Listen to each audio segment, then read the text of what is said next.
आज हम पढ़ने वाले हैं इलेक्ट्रोस्टैटिक्स का शानदार चैप्टर, जो आपके नीट पॉइंट ऑफ व्यू से बहुत इंपॉर्टेंट चैप्टर होने वाला है। और बहुत से ऐसे स्टूडेंट्स होंगे जिससे इस चैप्टर को देख के बहुत डर लगता होगा, लेकिन आज मैं आपको सारे कंसेप्ट क्लियर करने वाला हूँ। आपको जीरो से हीरो बनाने वाला हूँ, जीरो से बहुत ईजी कंसेप्ट आपको सिखाने वाला हूँ। तो चलिए शुरू करते हैं। सबसे पहले आप बात करते हैं कि इलेक्ट्रोस्टैटिक्स के अंदर हम क्या पढ़ने वाले हैं। तो इलेक्ट्रोस्टैटिक्स के अंदर हम आवेश को पढ़ने वाले हैं, उसके नियम के बारे में जानने वाले हैं और धारा के बारे में पढ़ने वाले हैं। ऐसे ही और आगे गुलाम के नियम और कुछ और नियम आएंगे और संकल्पनाएँ कि ऐसे कुछ सब इजी तरीके से हिंदी में क्लियर करने वाला हूँ मैं आप। तो चलिए शुरू करते हैं। सबसे पहले बात करते हैं आवेश की।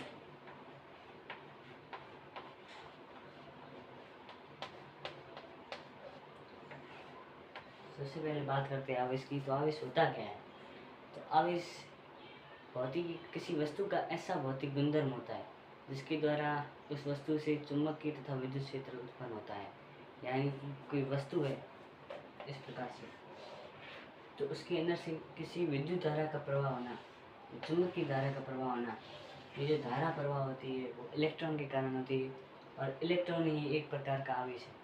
तो इस प्रकार से ऐसे इलेक्ट्रॉन प्रवाह होते हैं इसके अंदर से, और इस प्रकार से ये जो इसके गुणधर्म को ये आवेश कहते हैं।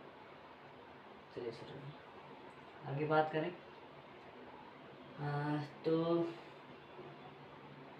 इलेक्ट्रॉन के द्वारा ही आवेश का प्रभाव हो सकता है, बाकी प्रोटॉन के द्वारा आवेश का प्रभाव नहीं हो सकता। जो प्रोटॉन जो है उसका जो भार है वो इलेक्ट्रॉन के बदले बहुत ज़्यादा होता है, वो लगभग 1837 टाइम्स ज़्यादा हो सकता है इलेक्ट्रॉन के खिलाफ प्रोटॉन का। और आगे बात करें तो इलेक्ट्रॉन का द्रव्यमान क्या होता है, तो आपको बताते हैं। एक इलेक्ट्रॉन का द्रव्यमान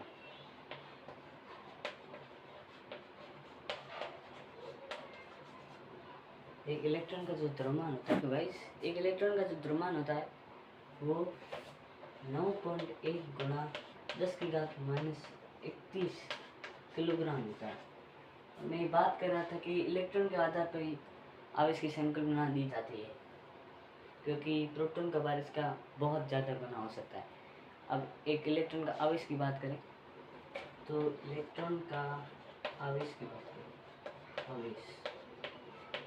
इलेक्ट्रॉन के आवेश की बात करें तो 1.6 गुणा 10⁻⁻29 मेरे हिसाब 19 गुलाम हो सकता है।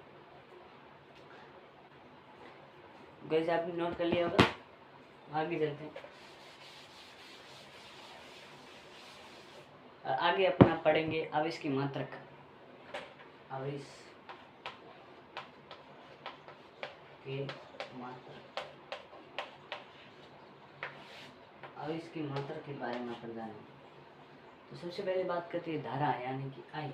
जो धारा होती है, जो मैंने आपको पहले कहा आवेश की प्रवाह की दर को ही धारा कहते हैं।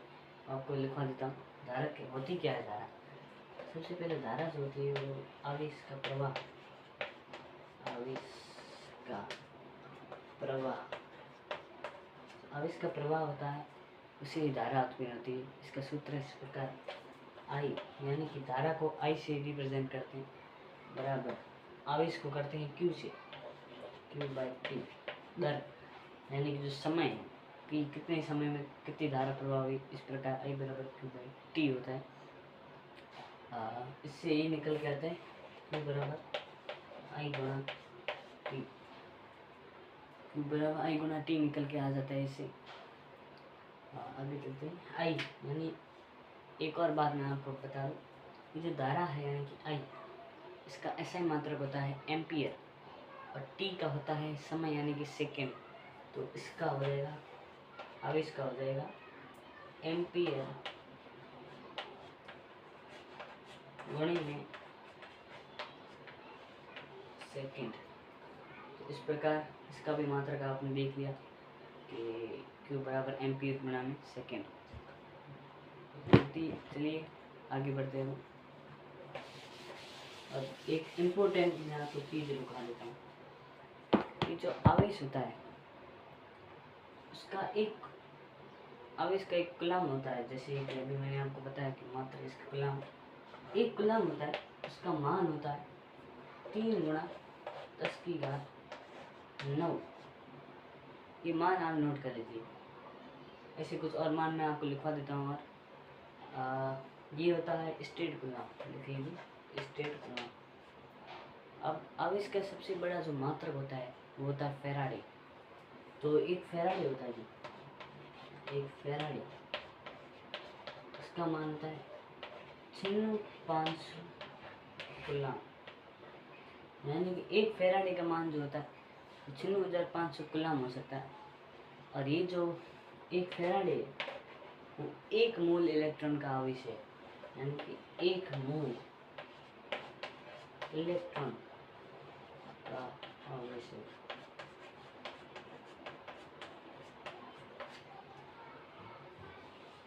इस प्रकार से चलिए आगे बढ़ते हैं।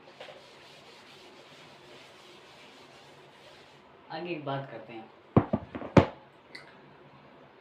कि एक बात करना चाहता हूँ कि जैसे ये दो आवेश है, तो जो आवेश होते हैं जैसे ये इलेक्ट्रॉन मान लिया, ये प्रोटॉन, एक और ये इलेक्ट्रॉन, ये इलेक्ट्रॉन। तो जो सजातीय आवेश होते हैं, यानी कि ये जो दो आवेश है इनके बीच में जो प्रतिकर्षण होता है, लेकिन ये पास नहीं आते, एक दूसरे से दूर भागते हैं। यानी कि अगर ये पास आने की कोशिश भी करेंगे तो एक दूसरे से दूर भागेंगे। और ये विजातीय जो आवेश होते हैं वो एक दूसरे की तरफ आने की कोशिश करते हैं, यानी कि एक दूसरे की तरफ आएंगे। ये हो गए विजातीय आवेश। और ये है सजातीय। इस प्रकार से ये सजातीय। ओके, आपको समझ में आ गया होगा। तो चलिए गाइस, अब बात करते हैं कूलम्ब्स लॉ, यानी कूलम के नियम की। इस चैप्टर का सबसे इम्पोर्टेंट टॉपिक है कूलम का नियम। कूलम का नियम, कूलम का नियम, कूलम का नियम होता है, यह नियम जो होता है दो स्थिर वैद्युत यानी दो इलेक्ट्रॉन यानी दो बल जो होते हैं, स्थिर वैद्युत बल के मध्य लगने वाला ये आकर्षण बल है, प्रतिकर्षण है, आकर्षण बल है। इस प्रकार से होता है ये। जैसे दो बल है F1 या F2, इन दो बलों के बीच में लगने वाली आकर्षण बल है जो एक स्थिर वैद्युत के ऊपर होता है, यानी कि जो ये लाइन है स्थिर होती है, स्थिर वैद्युत के ऊपर, इनकी दूरी को मान लेते हैं R। तो दो आवेशों के मध्य लगने वाला जो स्थिर वैद्युत बल है, बल यानी कि F, वो इन दो बलों के तो समानुपाती होता है। F1 F2 के जो समानुपाती होगा, लेकिन इनके बीच की जो दूरी है ये R, इसके व्युत्क्रमानुपाती होता है। यानी कि F बराबर होगा F समानुपाती होगा, मतलब व्युत्क्रमानुपाती होता है 1/r का स्क्वायर। तो इस प्रकार से होता है। तो ये निकलता कैसे मैं आपको बता देता हूँ।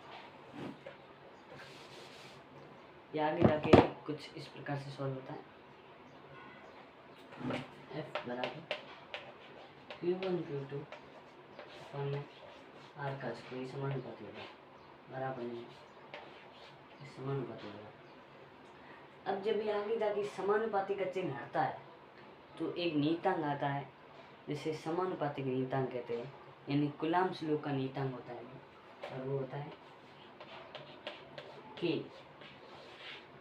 Q1 Q2 r का स्क्वायर। K जो है समानुपाती का नियतांक है, एक नियतांक है जो समानुपाती होता है। ओके, जो K का मान होता है मैं आपको बता देता हूँ। K का जो मान है वो होता है 1/4πε0। ये जो है इसे ε0 कहते हैं। 1/4πε0। इसे आगे जाके जब सॉल्व किया जाता है तो 1/4πε0 को 9 गुणे में 10 की घात 9 भी कहते हैं, 9 गुणे में 10 की घात 9 भी कहते हैं। इसका मात्रक की बात करें तो इसका मात्रक होता है एम्पियर में मीटर, एम्पियर प्रति मीटर स्क्वायर, एम्पियर प्रति मीटर स्क्वायर बटे में होता है कूलम का स्क्वायर, यानी ये इसका मात्रक है। के का समानुपातिक मात्रक है। चलो अब एंड हो चुका है और आपका अब लेक्चर भी एंड हो चुका है। मात्र 10 मिनट के अंदर ही मैंने आपको इतने सारे टॉपिक्स बता दिए और आगे ऐसे बने रहेगा। आगे मोस्ट इम्पोर्टेंट टॉपिक है जो आपके नीट में बहुत इम्पोर्टेंट हो सकते हैं। इससे हर साल बहुत इम्पोर्टेंट क्वेश्चन भी आते हैं। तो धन्यवाद आपका, आप एंड तक बने रहिए।